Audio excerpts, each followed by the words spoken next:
Today on the Man in the Golden Suit, we have two middleweights that most of the people were asking questions about. Kawasaki ER-6N and MT-07. It's been nearly 10 years that Kawasaki launched this concept of ER-6 family. They had this ER-6N, which looked like a Teletubby. They had this ER-6F with the small fairing, and others. This bike was ideal for newcomers, for returning bikers, for old-timers, for everybody. I mean, it has this smooth response on the throttle. It was really frugal on the fuel. It was really nice, except the looks. Then they acquired the old Kawasaki heritage of styling and looks, and it became a bit more muscular, and it became more refined in the meantime. Yamaha thought about it and said, well, they are eating the whole cake. Let's go in and have a party ourselves. And they designed this MT-07, the big surprise of 2014 from this piano maker. It is really aggressive on the front with this signature of this MT family, the small headlamp here, and the very tiny bodywork, and very nice and comfortable looks and styling and seating position. You see, it's only 80 centimeters from the ground, and it's really nice for even the shorties. Although it is a two-cylinder engine, it delivers its power on a punch. So you can wheelie it on the first gear.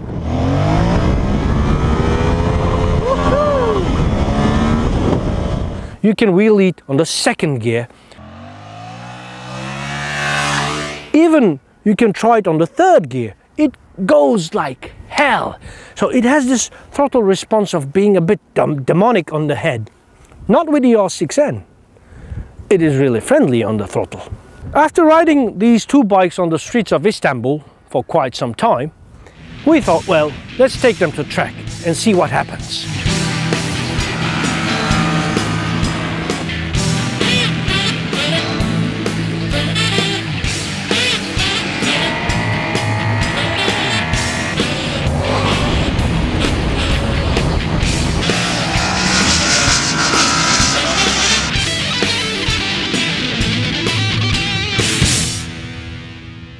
I've been a bit deceived on the track. I mean, I was expecting much more from MT-07 on the track, but this soft front suspension really gave me the feeling of the carpet being pulled out from beneath it.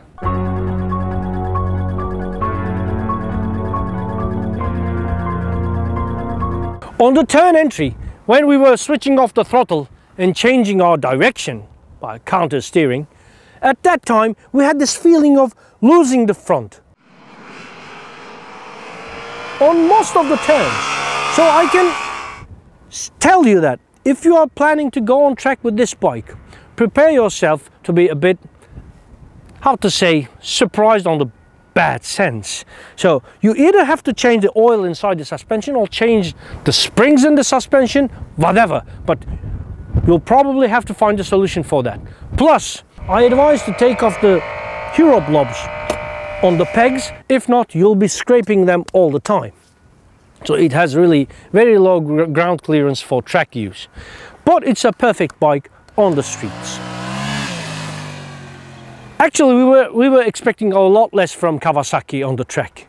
With its firmer suspension, with its tubular chassis, it gave us this feeling of aiming and going wherever you want to go.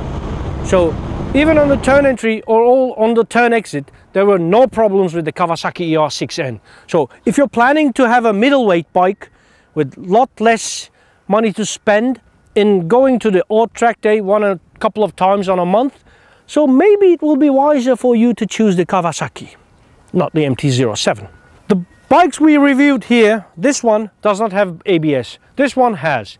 But surprisingly, I really could manage to put the ABS on work, especially on the back brake. I mean, because of this longer swing arm plus horizontally mounted rear shock, the ABS didn't work a lot. And I was really surprised with the brake performance of this bike.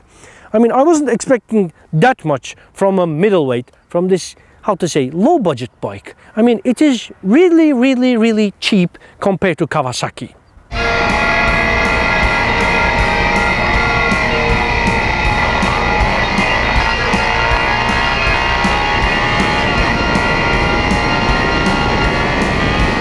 The instrument panel on the Kawasaki is a bit on the cheaper side. But on Yamaha, you can see everything. It has its own computer, onboard computer. It shows the gear. It shows whatever you want.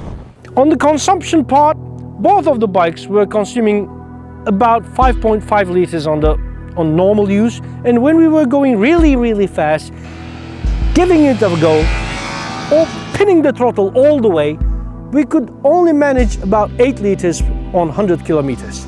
So both of them are consuming about the same. If you want to go for a bit heavier, a bit more expensive option, choose for Kawasaki. If you want to go a bit lunatic side and you'll only be using the bike in the cities, so choose the MT-07. You'll be quite happy.